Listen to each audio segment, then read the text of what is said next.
Kinh đệ nhất nghĩa Pháp thắng Hán dịch, đời Nguyên Ngụy, Bà La Môn Cù Đàm Bát Nhã Lưu Chi. Tôi nghe như vậy, một thời, sau khi thành đạo chưa bao lâu, Đức Phật trú tại thành Già Gia, cùng với các tỳ kheo tối thắng trong hàng tối thắng, với 99 ức các Bồ Tát, 28 ức chư thiên, 8 vạn 6 ngàn tỳ kheo ni, Ưu Bà Tắc, Ưu Bà Di, 6 vạn lực sĩ, 12 ức ni kiền đà, 8 vạn 4 ngàn tiên nhân chứng 5 thần thông, dùng 5 lửa đốt thân, ốm yếu không còn chút thịt, chỉ còn da bọc xương, da bụng dính với xương sống, đầu tóc bệnh thành mảng, lưng gù uốn khúc, mặc áo bằng da nai, hoặc áo bằng vỏ cây, tay cầm bình rửa cùng đi đến chỗ Phật, vì muốn tranh luận. Bấy giờ, ánh sáng tối thắng từ Đức Thế Tôn phát ra rất trang nghiêm rực rỡ, vượt hơn cả các vị tiên, như núi Chúa Tu Di giữa núi đen, như con voi Chúa Sáu Ngà giữa đàn bò, như sự rực rỡ của mặt trời mặt trăng giữa loài đom đóm, như đôi cánh lộng lẫy của chim Chúa Kalola giữa bầy chim, như hoa mạn Đà La giữa các loài hoa thường. Cũng như vậy, Đức Phật trang nghiêm rực rỡ giữa các vị tiên.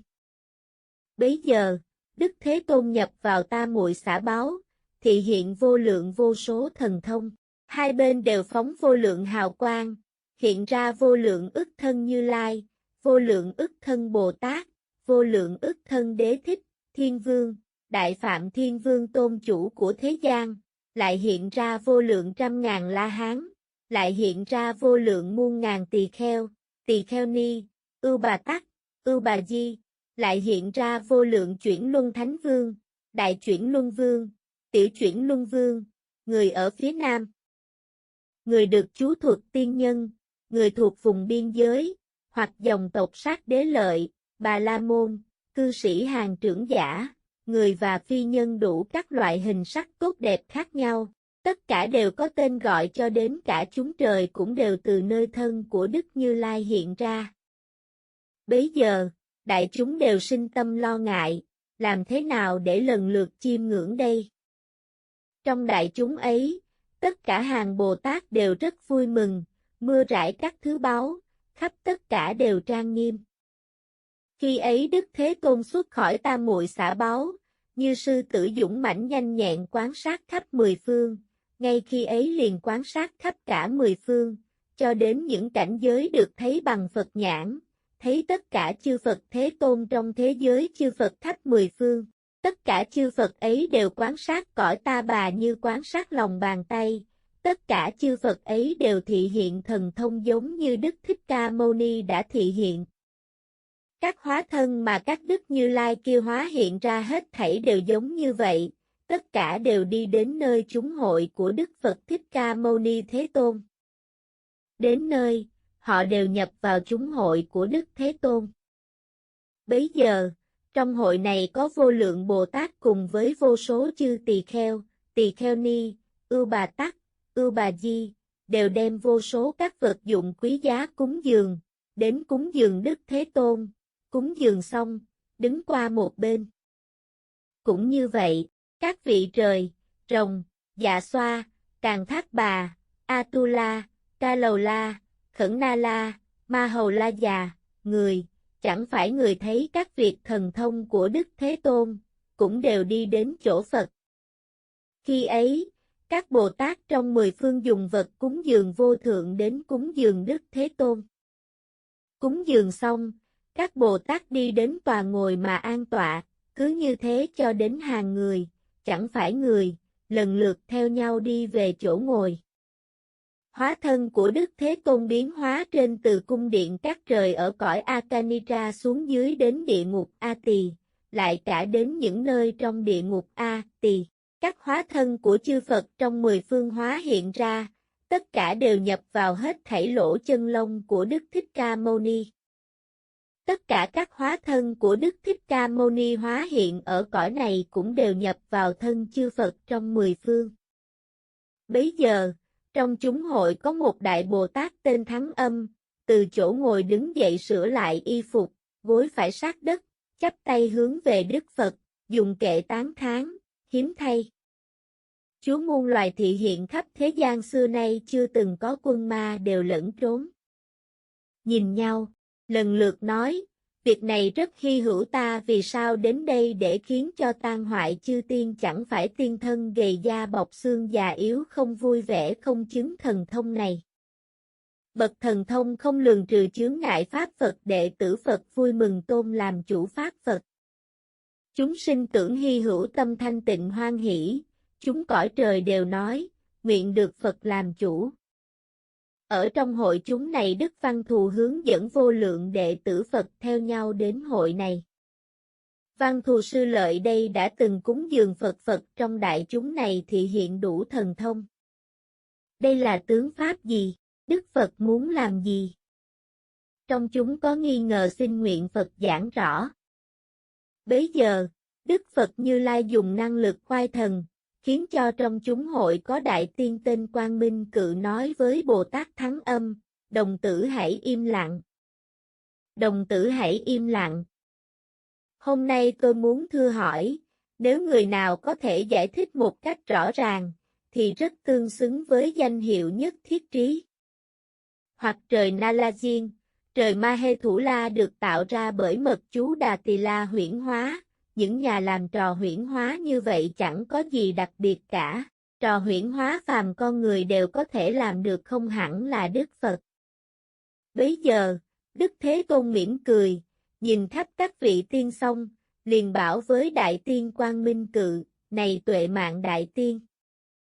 Ông hãy nên thưa hỏi, tùy theo năng lực của ông, ta có thể giải thích rõ ràng cho ông. Khi ấy, Đại Tiên Quang Minh Cự thưa, tôi xin hỏi Cù Đàm.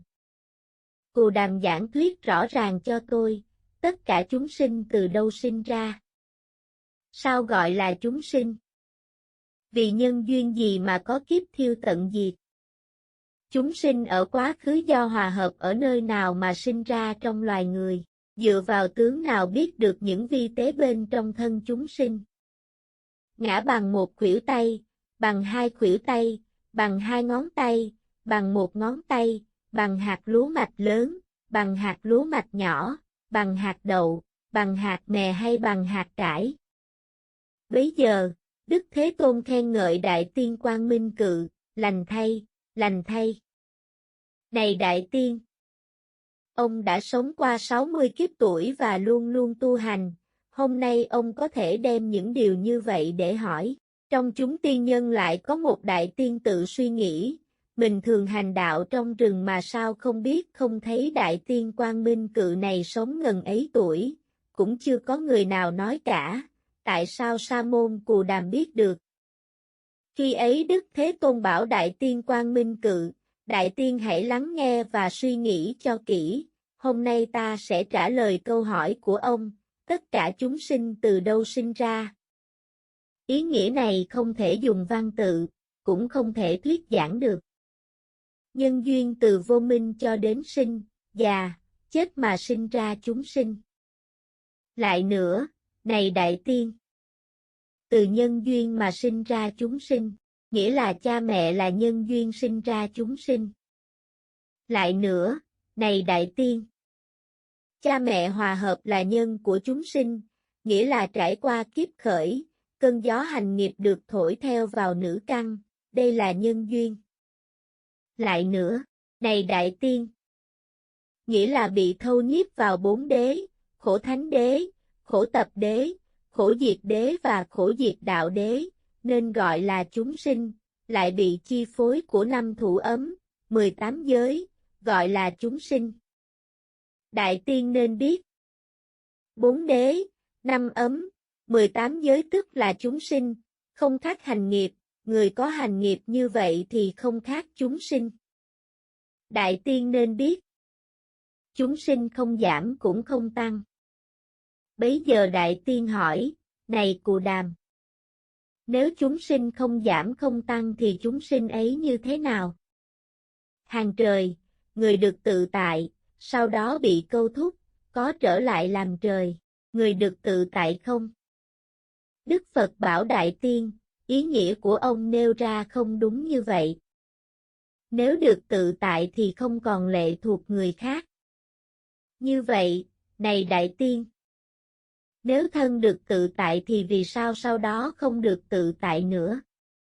Này đại tiên, cũng ví như con đom đóm khởi lên ý niệm, ánh sáng của ta có khả năng chiếu khắp tất cả cõi diêm phù đề, nhưng thực tế ánh sáng của đom đóm kia không đủ nhân duyên để có thể chiếu sáng khắp cõi diêm phù đề.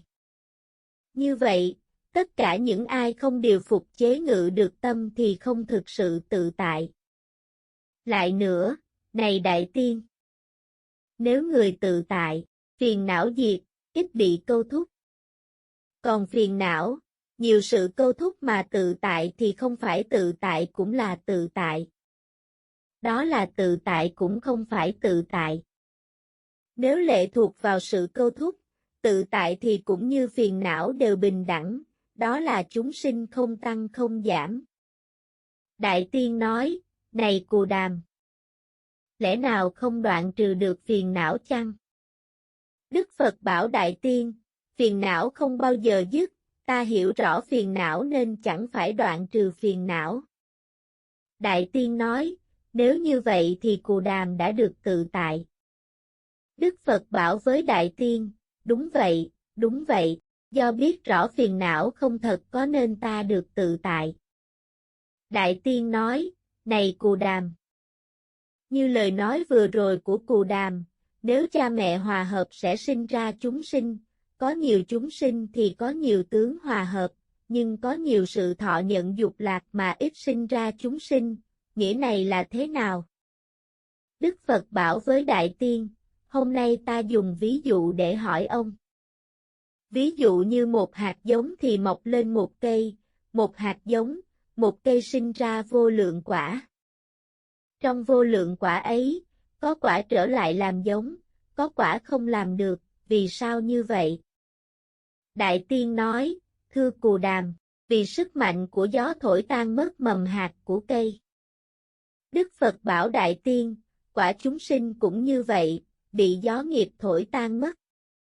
Đại tiên nên biết, có chúng sinh ở trong thai tạng bị trùng ăn mất, lại có chúng sinh bị gió nghiệp thổi làm tan rã. Đại tiên nên biết, loài ấy ít có chướng ngại, nhưng chúng sinh thì rất nhiều chướng ngại.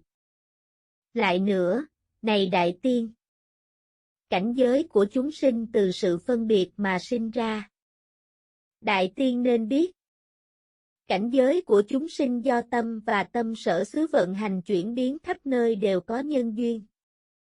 Nghĩa này đã nói xong, này đại tiên, như vậy là cảnh giới của chúng sinh từ sự phân biệt mà sinh ra.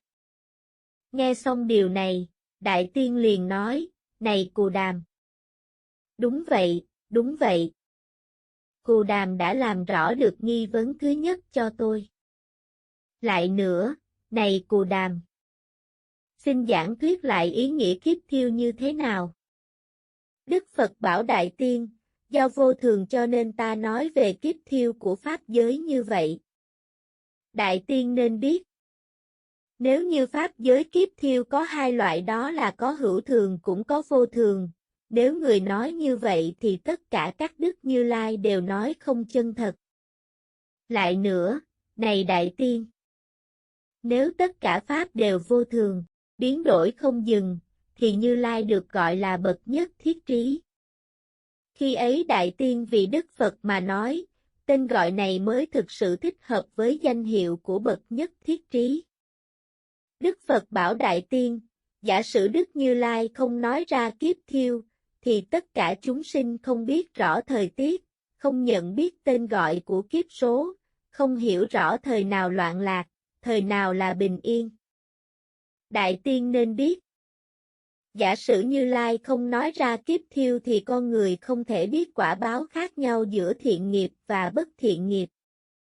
Lại nữa, này đại tiên, nên biết đây là Như Lai phương tiện nói ra kiếp thiêu tận diệt này, những chúng sinh nào tin tưởng có kiếp thiêu tận diệt lo sợ bị thiêu đốt đều phải giữ gìn phước đức, tin vào Đức Như Lai. Lại nữa, này đại tiên, ví dụ như có con trăng gọi là tiên hô, mắt của con trăng ấy có khả năng thở ra, tai mũi miệng cũng có khả năng thở ra. Cũng vậy, này đại tiên. Như Lai có khả năng dùng 4 nhiếp pháp, bố thí, ái ngữ, lợi ích và đồng sự. Lại nữa, này đại tiên. Ví dụ như có người đặt vàng vào lửa, chẳng phải vì ghét giận vàng mà đem bỏ nó vào lửa, chỉ vì muốn làm cho nó hoàn hảo hơn, thành vật báu tương ứng, nếu vật báu tương ứng thì rất quý giá. Đại tiên nên biết. Đó là lý do đem vàng làm cho thuần thục sáng suốt hơn. Cũng vậy, này đại tiên. Chư Phật Như Lai cũng phải có nhân duyên để nói ra kiếp thiêu, chẳng phải có chúng sinh nào bị kiếp hỏa thiêu cả. Bấy giờ Đại Tiên Quang Minh Cự nói, thật hy hữu thay. Đức Thế Tôn đặt ra kiếp hỏa thiêu nhưng không có chúng sinh nào bị kiếp hỏa thiêu. Lại nữa, này Đại Tiên. Ví như khắp 10 phương mưa xuống những hạt mưa rất nhỏ, số lượng các đức Như Lai lại nhiều hơn số lượng hạt mưa ấy.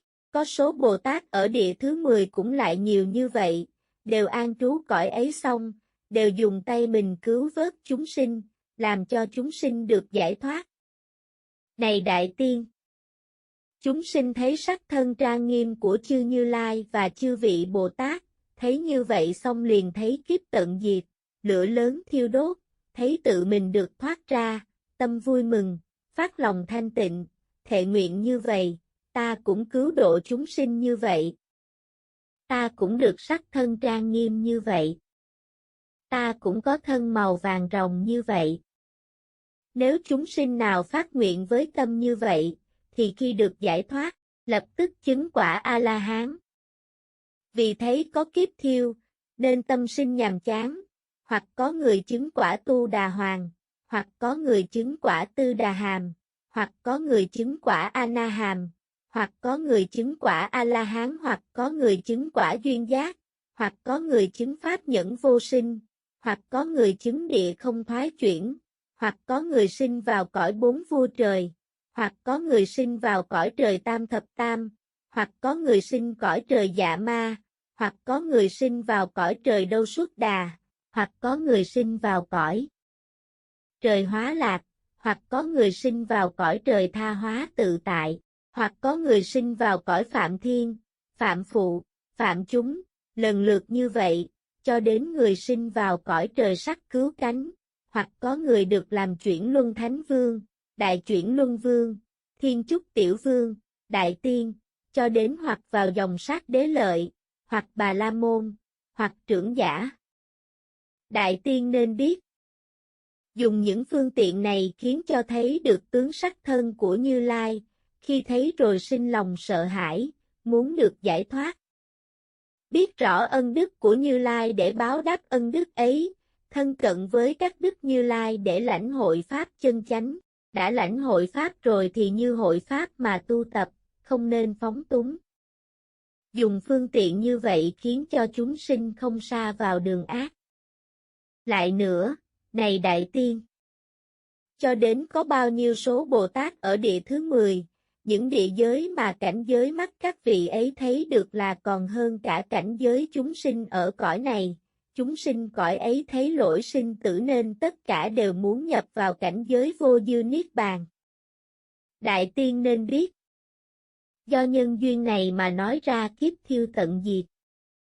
Bấy giờ, Đại Tiên Quang Minh Cự liền suy nghĩ, Đức Thích Ca Mâu Ni này đầy đủ 6 pháp ba la mật, là bậc tối thắng đệ nhất trong các bậc đại nhân, Ngài không gọi tên tự của mình ra mà gọi ta là Đại Tiên. Mình muốn thử xem có đúng là nhất thiết trí hay chẳng phải là nhất thiết trí. Nhưng hôm nay ta thật sự biết rõ chính là bậc nhất thiết trí, từ nay ta phải nên gọi danh hiệu đích thực của Ngài. Khi Đại Tiên Quang Minh Cự suy nghĩ xong liền bạch với Đức Phật, kính bạch bậc trí tuệ vô lượng tích chứa công đức lớn. Bậc nhất thiết trí, lại vì con mà thuyết giảng rõ những chúng sinh kia từ nơi nào hòa hợp. Đức Phật bảo Đại Tiên, ông nên biết chúng sinh không có nơi chốn hòa hợp, nên biết chúng sinh từ bình đẳng hòa hợp, gọi đó là hòa hợp, nên biết chúng sinh từ nhất thừa hòa hợp, gọi đó là hòa hợp, tất cả đều là Bồ Tát hòa hợp, nghĩa là nơi cảnh giới vô dư niết bàn. Đại tiên nên biết. Như vậy chúng sinh không có nơi chốn hòa hợp. Đại tiên nên biết. Ví như bao nhiêu sông lớn, sông nhỏ chảy vào biển cả đều cùng một vị mặn. Cũng vậy, này đại tiên. Cảnh giới chúng sinh mà các lậu đã diệt hết, đều chung một vị giải thoát, tất cả Bồ Tát bình đẳng hòa hợp. Lại nữa, này đại tiên. Nếu chúng sinh ở trong biển sinh tử mà hòa hợp, thì ta gọi sự hòa hợp ấy chẳng phải là hòa hợp. Lại nữa, này đại tiên. Ví như loài sâu bướm gió thổi thì hòa hợp, gió tàn cũng chia lìa. Như vậy, này đại tiên. Cảnh giới của chúng sinh vì nghiệp lực trói buộc, đắp đổi nhau nên thực hành những hành nghiệp địa ngục, sinh trong địa ngục, hòa hợp trong địa ngục. Đại tiên nên biết. Chúng sinh vì nghiệp lực trói buộc đắp đổi nhau nên thực hành các hành nghiệp ngạ quỷ, sinh vào loài ngạ quỷ, hòa hợp ngạ quỷ, hoặc thực hành hành nghiệp súc sinh, hoặc thực hành hành nghiệp của trời người thì sinh vào cõi trời, người hòa hợp với trời người. Đại tiên lại thưa bậc nhất thiết trí. Bậc tự tại tất cả, bậc thích ứng với sự cúng dường của thế gian xin thuyết giảng cho con rõ, làm thế nào để biết được chúng sinh thuộc loại gì được sinh trong loài người này. Hòa hợp nơi nào mà sinh đến đây? Đức Phật bảo đại tiên, nếu có chúng sinh ở trong địa ngục do hòa hợp mà sinh ra trong loài người. Khi gặp gỡ nhau thì sinh tâm xấu ác, những chúng sinh này ghét nhau lại thường gặp gỡ nhau, hoặc bị đau đầu, hoặc phóng đại tiện, hoặc mất tiểu tiện. Đại tiên nên biết. Đây là chúng sinh hòa hợp trong địa ngục mà sinh ra trong loài người. Trong loài người nếu có tướng trạng như vậy thì nên biết đó là do hòa hợp trong địa ngục mà sinh đến. Đại tiên lại kính bạch bậc nhất thiết trí. Ánh sáng của thế giới, giảng thuyết cho con rõ, làm thế nào để biết được những người do trong loài súc sinh hòa hợp rồi sinh ra? Lại có tướng trạng như thế nào? Đức Phật bảo đại tiên, nếu người nào thân trước ở trong loài súc sinh, hòa hợp mà sinh trong loài người, khi gặp gỡ nhau thì sinh tâm giận dữ, lại tìm cầu lỗi lầm sai sót, thường muốn dò xét, muốn làm não hại nhau. Đại tiên nên biết, đây là tướng trạng của chúng sinh ở trong loài súc sinh hòa hợp đến sinh trong loài người. Nếu trong loài người có tướng như vậy, thì nên biết đó là trong loài súc sinh hòa hợp mà sinh đến. Lại nữa, này đại tiên.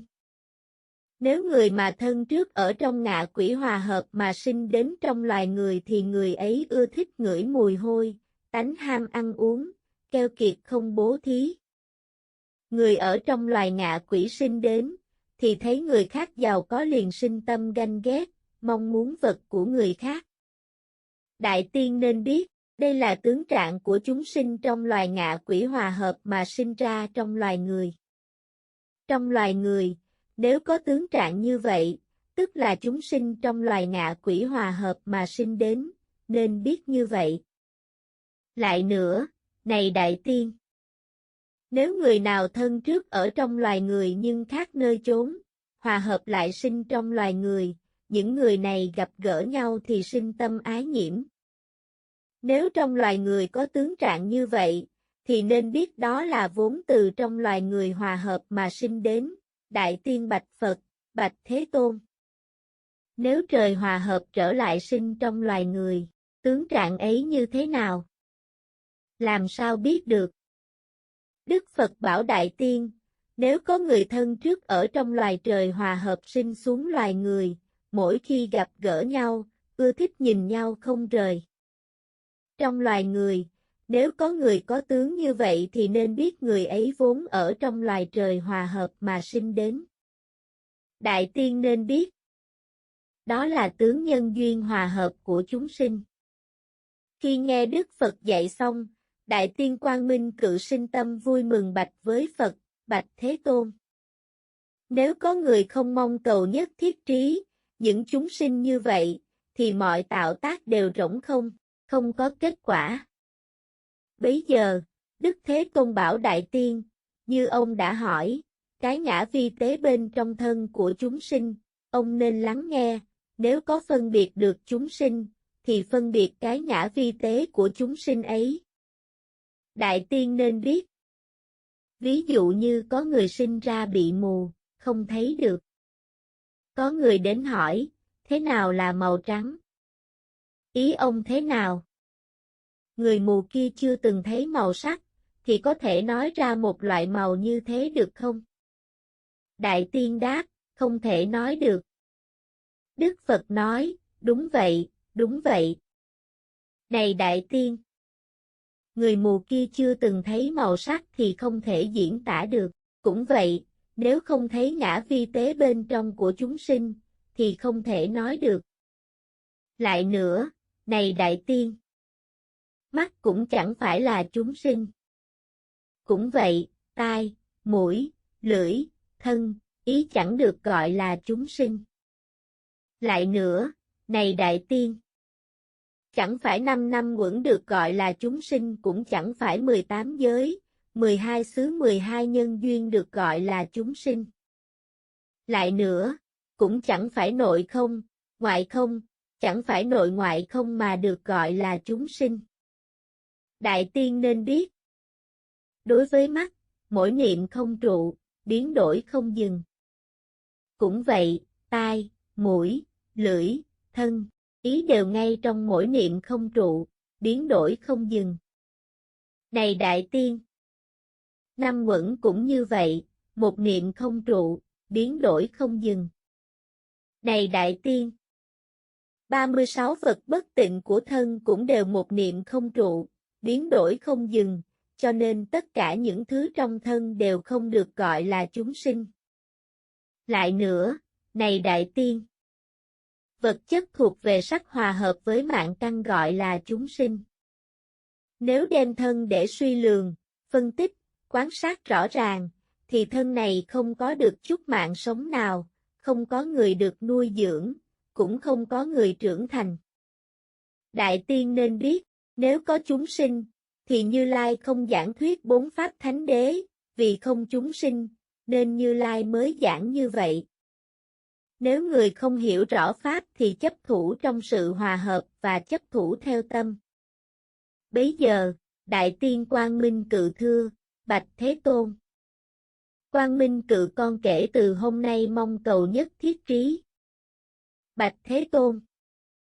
Nếu lấy một đại kiếp, làm một ngày đêm, 30 ngày như vậy là một tháng, 12 tháng như vậy là một năm, với số năm như vậy là một kiếp. Bạch Thế Tôn. Con thà trải qua vô số, vô biên kiếp như vậy thường ở trong hầm lửa của núi Tu Di Lâu cao lớn đến tận cõi trời sắc cứu cánh. Con thà trải qua vô số vô biên kiếp như vậy ở trên ngọn núi ấy, mỗi niệm tự gieo mình xuống đất. Cũng như kiếp hỏa thiêu, 5 chỗ đều thiêu đốt, con thà ở trong vô số kiếp như vậy thường dùng 5 thứ lửa tự thiêu đốt mình. Bạch Thế Tôn. Con thà chịu nhận những thống khổ như vậy, chứ không bao giờ xả bỏ nhất thiết trí, mong cầu nhân duyên nhất thiết trí, đối với con, tinh tấn không bao giờ dừng nghỉ. Bấy giờ, các vị tiên nhân chứng 5 thần thông đang ngồi gần Đức Thế Tôn, từ chỗ ngồi đứng dậy bạch Thế Tôn, chúng con ngày hôm nay muốn cầu đạo vô thượng chánh đẳng chánh giác, bằng năng lực của mình để phát tâm chuyên cần tinh tấn. Bấy giờ, khi các vị tiên nói lời ấy xong, từ giữa chặng mày, Đức Thế Tôn phóng ra hào quang Tỳ Ni Bà Đế, hào quang này chiếu khắp 10 phương.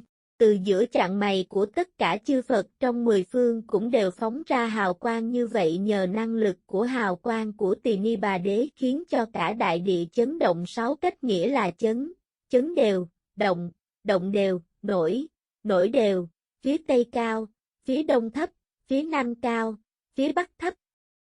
Chư Phật Như Lai trong 10 phương dùng mưa hoa rải lên trên chúng hội của Đức Phật này, trống trời trỗi âm thanh vị diệu rất khả ái, vô càn thác bà trỗi 5 loại nhạc để cúng dường tán thán Đức Như Lai Thế Tôn, gió thổi hương trời để xông lên Như Lai, Các Bồ Tát vui mừng dùng các chuỗi anh lạc phóng vào hư không ở trên Đức Như Lai, lại dùng hương, hoa, hương đốt, hương xoa, vòng hoa đẹp, đủ các hương thơm, đủ các loại vải đẹp, cờ, lọng, tràng phan để cúng dường Đức Như Lai. Các vị trời rất vui mừng, từ trên hư không, mưa xuống hoa Mạn Đà La, hoa Đại Mạn Đà La, tất cả chúng sinh tâm vui mừng, dùng y phục tốt đẹp đang mặc của mình để cúng dường Như Lai. Bấy giờ, hào quang Tỳ Ni Bà Đế của Đức Thích Ca Như Lai chiếu khắp trên đến cung điện các vị trời cõi sắc cứu cánh, xuống đến tận địa ngục A Tỳ, chiếu sáng như vậy rồi nhiễu quanh chư Phật Thế Tôn khắp mười phương, rồi sau đó trở lại nhập vào đỉnh đầu của Đức Thế Tôn. Khi ấy, Tuệ Mạng Tu Bồ Đề dùng kệ vi diệu thỉnh Đức Như Lai, mặt trời Đức Thích Ca ánh sáng chiếu mười phương, tất cả phải có nhân duyên nguyện xin giảng cho con. Thấy vị Chúa dũng mãnh, mọi người đều sinh nghi, cũng có ý vui mừng, tâm thanh tịnh hy vọng. Hoặc có người chắp tay, hoặc nói lời lành thay, xin Như Lai thuyết giảng, trừ nghi cho chúng sinh. Vua Đế Thích trong không, Phạm Vương, chủ thế giới, đều phát tâm vui mừng, tán thán công đức thật. Chư thiên trong hư không, mưa xuống các hoa báu, trỗi nhiều thứ âm nhạc, không đánh, tự nhiên vang. Bấy giờ, Đức Thế Tôn bảo với Tuệ Mạng Tu Bồ Đề, này Tu Bồ Đề, ông có thấy Đại Tiên Quang Minh Cự không? Này Tu Bồ Đề, vị tiên này trong đời vị lai, ở thế giới Nguyệt Quang sẽ được thành Phật, hiệu là Tỳ Bà Thi Như Lai ứng cúng chánh biến tri. Trong hiền kiếp này có 1000 Đức Như Lai, thì vị ấy ra đời cuối cùng. Này Tu Bồ Đề, nếu có chúng sinh nào nghe được danh hiệu của Đức Tỳ Bà Thi Như Lai đều nương nhờ vào oai lực của Đức Phật này, như ngọc như ý muốn gì cũng được. Này Tu Bồ Đề, 8.400.000 đại tiên nghe xong pháp môn này đều chứng quả vị không thoái chuyển. Này Tu Bồ Đề, tất cả các vị trong pháp hội của Đức Phật Di Lặc sẽ chứng đến địa thứ 10 của Bồ Tát. Sau 300 kiếp, sinh vào thế giới của Đức Phật Tự Đăng Minh Như Lai ứng cúng chánh biến tri.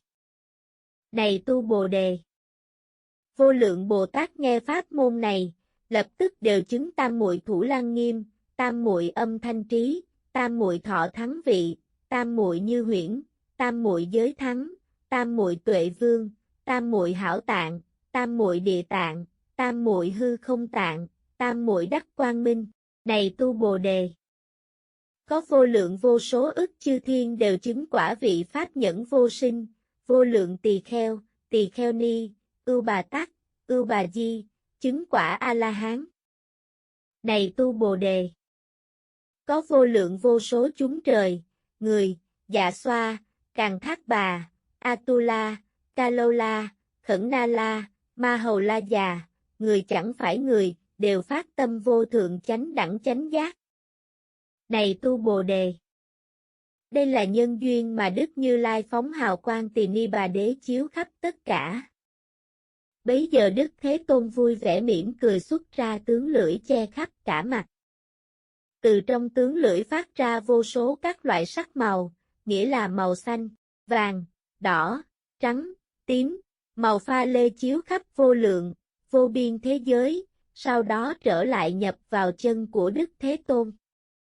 Khi ấy, Bồ Tát Vô Tận Ý từ chỗ ngồi đứng dậy sửa lại y phục, gối phải sát đất, chắp tay bạch với Đức Phật, bạch Thế Tôn. Nếu không có nhân duyên thì Như Lai không cười. Hôm nay Đức Thế Tôn mỉm cười vì nhân duyên gì vậy? Đức Thế Tôn nói với Bồ Tát Vô Tận Ý, này thiện nam, vì lợi ích của chúng sinh không có lòng tin, nên ta xuất ra tướng Bồ Tát Văn Thù Sư Lợi đáp, lưỡi mà cười, những kẻ vọng ngữ chẳng có được tướng lưỡi như vậy. Bây giờ, Bồ Tát Vô Tận Ý bạch Phật, bạch Thế Tôn. Nếu có người nam người nữ nào, đối với pháp môn này, có khả năng thuyết giảng cho người khác một câu kệ sẽ được bao nhiêu phước đức?